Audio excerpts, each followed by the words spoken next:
Bonjour à toutes et à tous et bienvenue dans ce nouvel épisode de Symbols of Psyche ou symboles de la psyché. Toutes les anxiétés ne se ressemblent pas. Et pourtant, on parle très souvent de l'anxiété comme s'il s'agissait d'une seule et même chose. Comme si ce mot recouvrait une expérience uniforme, identifiable, presque interchangeable d'une personne à l'autre. Or, dans l'expérience réelle, on sait bien que ce n'est pas le cas. D'abord, parce que l'anxiété ne se manifeste pas avec la même intensité chez tout le monde, loin s'en faut. Certaines personnes traversent des épisodes anxieux ponctuels liés à des situations bien précises, d'autres vivent avec un terrain anxieux plus constant, une forme de sensibilité de fond, et pour d'autres encore, l'anxiété peut prendre la forme de véritables troubles, envahissants, parfois invalidants. Mais au-delà de ces différences d'intensité, il existe aussi des différences de nature anxieuse. L'anxiété peut être très discrète, presque silencieuse, ressentie comme sourde, comme un léger vacillement intérieur. Elle peut aussi être beaucoup plus envahissante, impactante, occuper tout l'espace, rendre la pensée difficile, floue, le corps tendu et le lien au monde difficile, incertain. Parfois, elle semble liée à une situation identifiable, cette anxiété, et parfois elle apparaît sans cause claire. Mais dans tous les cas, il y a une expérience commune, une sensation que quelque chose en soi ne tient plus tout à fait, comme si l'équilibre intérieur devenait légèrement ou fortement instable. Pour comprendre cela, j'aimerais préciser d'abord ce que représente généralement la Lune en astrologie. Je sais que traditionnellement on parle souvent de la Lune comme étant le siège des émotions. Certes, c'est vrai, mais ce n'est pas suffisant. Elle décrit, cette lune, essentiellement notre mémoire la plus ancienne, notre enfance, notre manière d'avoir été portée, contenue, ou parfois laissée seule face à l'expérience primitive. Elle renvoie à une mémoire implicite, préverbale, inconsciente, c'est-à-dire une mémoire qui s'est constituée avant même que nous puissions mettre des mots sur ce que nous vivions. Donc, cette lune qui est liée à l'inconscient, à ce qui s'enregistre sans être pensé, à ce qui se vit avant d'être compris, elle est très concrète. Elle est la brique sur laquelle nous avons bâti tout notre monde émotionnel. Elle décrit notre sentiment intime de sécurité au monde, notre manière de réagir au stress, notre réflexe de survie. Autrement dit, elle indique ce qui en nous permet ou non de maintenir une continuité intérieure lorsque quelque chose devient incertain ou menaçant. Et c'est précisément pour cela qu'elle est centrale lorsqu'on cherche à identifier ou comprendre les différentes formes de l'anxiété. Cette expérience d'instabilité intérieure a été décrite avec une grande précision en psychanalyse, et notamment par le psychanalyste et pédopsychiatre britannique Donald Winnicott, dans un texte devenu classique, Fear of Breakdown, traduit par La crainte de l'effondrement, écrit en 1963 et publié en 1974. Ce texte propose une idée essentielle.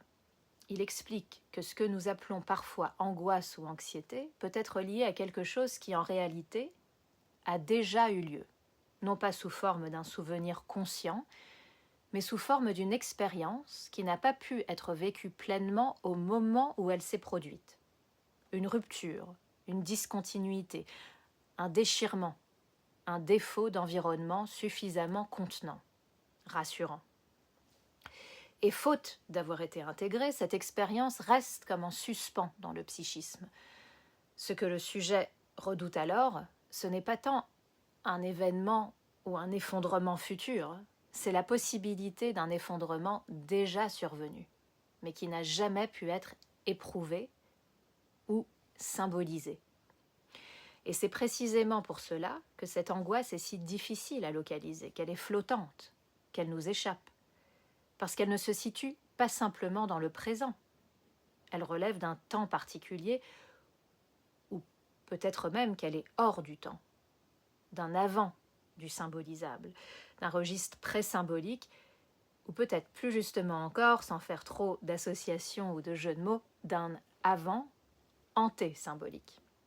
Hanté d'avant, hanté comme un fantôme. Ces expériences ne sont pas stockées sous forme de souvenirs au sens habituel. Elles relèvent d'une mémoire implicite, préverbale, comme je le disais. Donc, elles ne se présentent pas comme des récits dont on pourrait raconter les détails sur le divan ou à nos amis. Elles se présentent comme des états corporels, des états émotionnels, des tonalités internes, quelque chose qui est là sans pouvoir être directement raconté. Alors, c'est ici que la Lune devient un outil extrêmement pertinent en astrologie, notamment en astropsychologie dans la clinique, parce qu'elle peut être comprise comme le réceptacle de cette mémoire, cette Lune.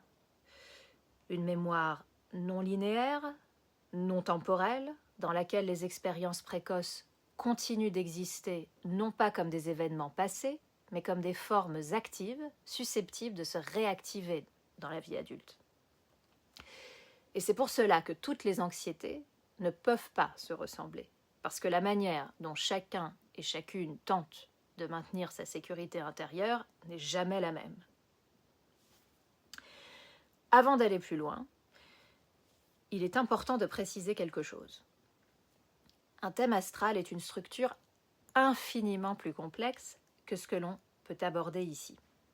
Je tiens vraiment à le dire et je sais que je le répète, mais je le redis.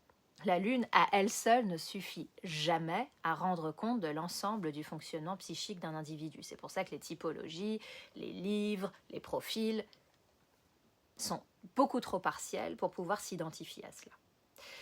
Mais cette Lune donne une indication essentielle, non suffisante, qui s'inscrit toujours dans un ensemble beaucoup plus vaste.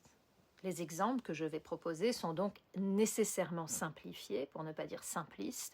Ils visent à dégager des logiques, mais dans la réalité, ces dynamiques se combinent, se nuancent et parfois se contredisent quand on fait l'étude intégrale d'un thème unique à une personne. Et c'est là l'intérêt de l'astropsychologie que je pratique. Lorsque la Lune est en lien, par exemple, avec Saturne, ou fortement marquée par l'élément terre, l'anxiété ne prend pas d'abord la forme d'un chaos émotionnel visible, elle se manifeste plutôt comme une contraction. Quelque chose se resserre dans le corps, dans nos émotions, dans notre perception. La personne cherche à tenir, à ne pas déborder, à ne pas perdre sa maîtrise.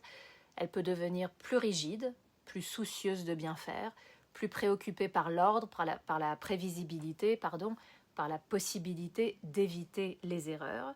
L'angoisse saturnienne n'est pas seulement une peur de l'imprévu, c'est souvent une peur de ne pas être à la hauteur de ce qu'il faudrait tenir, une peur d'insuffisance, de défaillance, de perte de solidité. Ici, l'anxiété pousse à se contenir, à se discipliner, à se durcir parfois, comme si relâcher la forme risquait d'exposer une fragilité plus profonde. Il y a quelque chose de l'ordre du figement. Lorsque la Lune, en revanche, est en lien avec Pluton, on entre ici dans un climat très différent. L'anxiété ne se manifeste pas d'abord comme une contraction autour de la maîtrise, mais comme une hypervigilance face à l'intensité. Quelque chose est vécu comme potentiellement trop fort, trop envahissant, trop irréversible. La personne peut être traversée par des états affectifs massifs, des montées d'intensité, des peurs de débordement, de perte de contrôle émotionnel, mais aussi des mouvements de suspicion, de paranoïa, de méfiance, de lecture extrême des enjeux relationnels. Là où Saturne craint surtout la défaillance, Pluton craint davantage l'invasion, la submersion, la capture par une force plus grande que soi. L'angoisse plutonienne ne cherche pas seulement à organiser, comme pour Saturne, elle cherche à survivre à l'intensité de la vie. Lorsque la Lune est en eau, en revanche, ou en lien avec Neptune, l'anxiété prend souvent la forme d'une porosité excessive.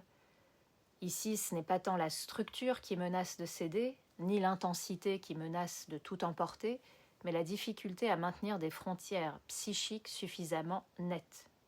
La personne absorbe, ressent, capte, se laisse traverser par le grand univers. Elle peut se sentir envahie par l'ambiance, par les affects d'autrui, par une tristesse ou une inquiétude dont l'origine n'est pas toujours claire et qui n'est pas toujours d'ailleurs connue d'elle.